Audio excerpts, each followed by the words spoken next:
ताकि देश में भविष्य में किसी भी स्वास्थ्य आपदा के लिए बेहतर तरीके से तैयार रहें। पीएम आत्मनिर्भर स्वस्थ भारत योजना के पीछे मूलतः यही प्रेरणा है।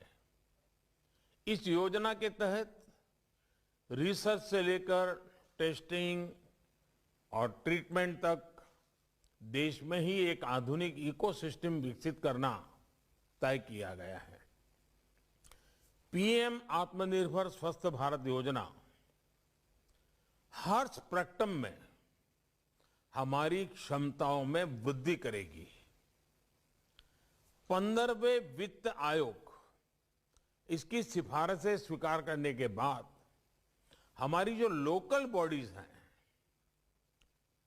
उनको स्वास्थ्य सेवाओं को की व्यवस्थाओं के लिए 70,000 करोड़ रुपए से अधिक अतिरिक्त मिलने वाला है। यानी सरकार का जोर सिर्फ हेल्थ केयर में निवेश पर ही नहीं है, बल्कि देश के दूर दराज वाले इलाकों तक हेल्थ केयर को पहुंचाने का भी है। हमें यह भी ध्यान रखना है कि हेल्थ सेक्टर में किया गया निवेश स्वास्थ्य ही नहीं बल्कि रोजगार के अवसर भी बढ़ाता है। साथियों, कोरोना के दौरान भारत के हेल्थ सेक्टर ने जो मजबूती दिखाई है, अपने जिस अनुभव और अपनी शक्ति का प्रदर्शन किया है, उसे दुनिया ने बहुत बारीकी से नोट किया है। आज पूरे विश्व में भारत के हेल्थ सेक्टर की प्रतिष्ठा और भारत के हेल्थ सेक्टर पर भरोसा एक नए स्तर पर पहुंचा है। हमें इस भरोसे को ध्यान में रखते हुए भी अपनी तैयारियां करनी है। आने वाले समय में भारतीय डॉक्टरों की डिमांड विश्व में और ज्यादा बढ़ने वाली है और कारण है ये भरोसा। आने वाले समय में भारतीय नर्सेज, भारतीय पैरामेडिकल स्टाफ की डिमांड पूरी दुनिया में बढ़ेगी, आप लिख करके रखिए।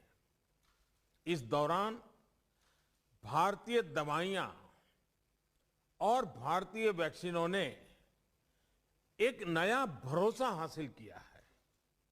इनकी बढ़ती डिमांड के लिए भी हमें अपनी तैयारी करनी होगी।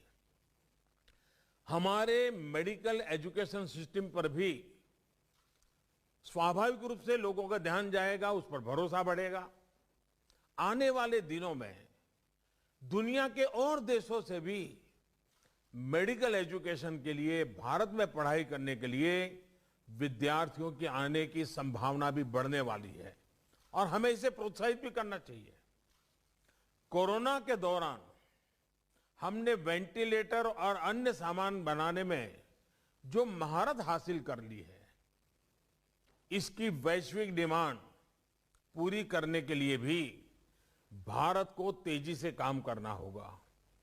क्या भारत ये सपना देख सकता है कि दुनिया को जिस जिस आधुनिक मेडिकल इक्विपमेंट की आवश्यकता है वो कॉस्ट इफेक्टिव कैसे बने, भारत ग्लोबल सप्लायर कैसे बने और एफोर्डेबल व्यवस्था होगी, सस्टेनेबल व्यवस्था होगी, यूजर फ्रेंडली टेक्नोलॉजी होगी।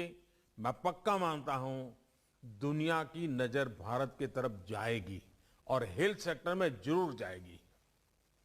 साथियों, सरकार का बजट निश्चित तौर पर एक कैटेलिक एजेंट होता है, लेकिन बात तभी बनेगी जब हम सब मिलकर के काम करेंगे। साथियों, स्वास्थ्य को लेकर हमारी सरकार की अप्रोच पहले की सरकारों की सोच से जरा अलग है। इस बजट के बाद आप भी ये सवाल देख रहे होंगे, जिसमें स्वच्छता की बात होगी, पोषण की बात होगी, वेलनेस की बात होगी, आयुष का हेल्थ प्लानिंग होगा। ये सारी चीजें एक होलिस्टिक अप्रोच के साथ हम आगे बढ़ा रहे हैं। यही वो सोच है जिसकी वजह से पहले हेल्थ सेक्टर को आमतौर पर टुकड़ों में देखा जाता था और टुकड़ों में ही उसको हैंडल किया जाता था। हमारी सरकार हेल्थ इश्यूज को टुकड़ों के बजाय एक होलिस्टिक तरीके से, एक इंटीग्रेटेड अप्रोच की तरफ से और एक फोकस तरीके से देखने का प्रयास कर रही है। इसलिए हमने देश में सिर्फ ट्रीटमेंट ही नहीं, वेलनेस पर फोकस करना शुरू किया है। हमने प्रिवेंशन से लेकर क्योर तक एक इंटीग्रेटेड अप्रोच अपनाई है। भारत को स्वस्थ रखने के लिए हम 4 मोर्चों पर एक साथ काम कर रहे हैं। पहला मोर्चा है बीमारियों को रोकने, मतलब कि प्रिवेंशन ऑफ इलनेस और प्रमोशन ऑफ वेलनेस।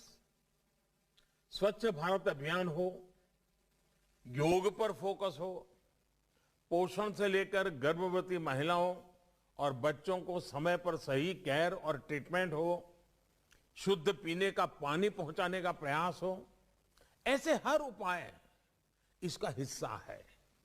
दूसरा मोर्चा गरीब से गरीब को सस्ता और प्रभावी इलाज देने का है। आयुष्मान भारत योजना और प्रधानमंत्री जन औषधि केंद्र जैसी योजनाएं यही काम कर रही हैं। तीसरा मोर्चा है हेल्थ इंफ्रास्ट्रक्चर और हेल्थ केयर प्रोफेशनल्स की क्वांटिटी और क्वालिटी में बढ़ोतरी करना। बीते 6 साल से एम्स और इस स्तर के दूसरे संस्थानों का विस्तार देश के दूर सुदूर के राज्यों तक किया जा रहा है। देश में ज्यादा से ज्यादा मेडिकल कॉलेज बनाने के पीछे भी यही सोच है। चौथा मोर्चा है समस्याओं से पार पाने के लिए मिशन मोड पर, फोकस तौर पर और समय सीमा में हमें काम करना। मिशन इंद्रधनुष का विस्तार देश के आदिवासी और दूर दराज के इलाकों तक किया गया है। देश से टीबी का खिलाफ जंग और टीबी को खत्म करने के लिए दुनिया ने 2030 का टारगेट रखा है। भारत ने 2025 तक का लक्ष्य रखा है।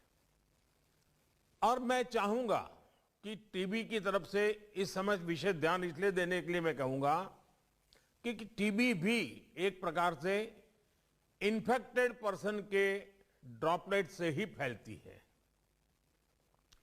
टीबी की रोकथाम में भी मास्क पहनना, अर्ली डायग्नोसिस और ट्रीटमेंट, ये सारी बातें अहम है।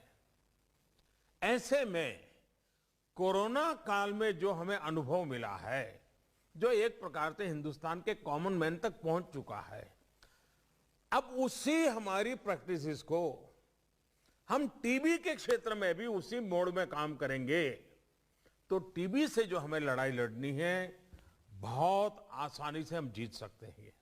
और इसलिए कोरोना का एक्सपीरियंस, कोरोना के कारण जन सामान्य में जो जागृति आई है, वो बीमारी से बचने में भारत के सामान्य नागरिक ने जो योगदान दिया है, उन सारी चीजों को देख करके लगता है कि इसी मॉडल को आवश्यक के सुधार के साथ, एडिशन ऑल्टरनेशन के साथ अगर हम टीबी पर भी लागू करेंगे तो 2025 का टीबी मुक्त भारत का सपना हम पूरा कर सकते हैं। इसी तरह आपको याद होगा हमारे यहाँ खास करके उत्तर प्रदेश में गोरखपुर वगैरह जो क्षेत्र है, जिसे पूर्वांचल भी कहते हैं, उस पूर्वांचल में दिमागी बुखार से हर वर्ष हजारों की तादाद में बच्चों की दुखद मृत्यु हो जाती थी। भारत के संसद में भी उसकी चर्चा होती थी। एक बार तो इस विषय पर चर्चा करते हुए हमारे वर्तमान उत्तर प्रदेश के मुख्यमंत्री योगी जी बहुत रो पड़े थे उन बच्चों की मरने की स्थिति देख करके। लेकिन जब से वो वहां मुख्यमंत्री बने उन्होंने एक प्रकार से फोकस एक्टिविटी की, पूरी तरह जोर लगाया। आज हमें बहुत आशास्पद परिणाम मिल रहे हैं। हमने दिमागी बुखार को फैलने से रोकने पर जोर दिया, इलाज की सुविधाएं बढ़ाई, तो इसका अब असर भी देख रहा है। साथियों, कोरोना काल में आयुष से जुड़े हमारे नेटवर्क ने भी बेहतरीन काम किया है। ना सिर्फ ह्यूमन रिसर्च को लेकर बल्कि इम्यूनिटी और साइंटिफिक रिसर्च को लेकर भी हमारा आयुष का इंफ्रास्ट्रक्चर देश के बहुत काम आया है। भारत की दवाओं और भारत की वैक्सीन के साथ साथ हमारे मसालों, हमारे काढ़े का भी कितना बड़ा योगदान है, ये दुनिया आज अनुभव कर रही है। हमारी ट्रेडिशनल मेडिसिन ने भी विश्व मन पे अपनी एक जगह बनाई है। जो ट्रेडिशनल मेडिसिन से जुड़े हुए लोग हैं, जो उसके उत्पादन के साथ जुड़े हुए लोग हैं, जो आयुर्वेदिक परंपराओं से परिचित लोग हैं, हमारा फोकस भी ग्लोबल रहना चाहिए। विश्व जिस प्रकार से योग को आसानी से स्वीकार कर रहा है, वैसे ही विश्व होलिस्टिक हेल्थ केयर की तरफ गया है। साइड इफेक्ट से मुक्त हेल्थ केयर विश्व का ध्यान गया है। उसमें भारत की ट्रेडिशनल मेडिसिन बहुत काम आ सकती है। भारत की जो ट्रेडिशनल मेडिसिन है वो मुख्यतः हर्बल बेस है और उसके कारण विश्व में उसका आकर्षण बहुत तेजी से बढ़ सकता है। हार्म के संबंध में लोग निश्चित होते हैं इससे कोई हार्मफुल नहीं है। क्या हम उसको भी जोड़ लगा सकते हैं? हमारे हेल्थ के बजट को और इस क्षेत्र में काम करने वाले लोग मिलकर के कुछ कर सकते हैं।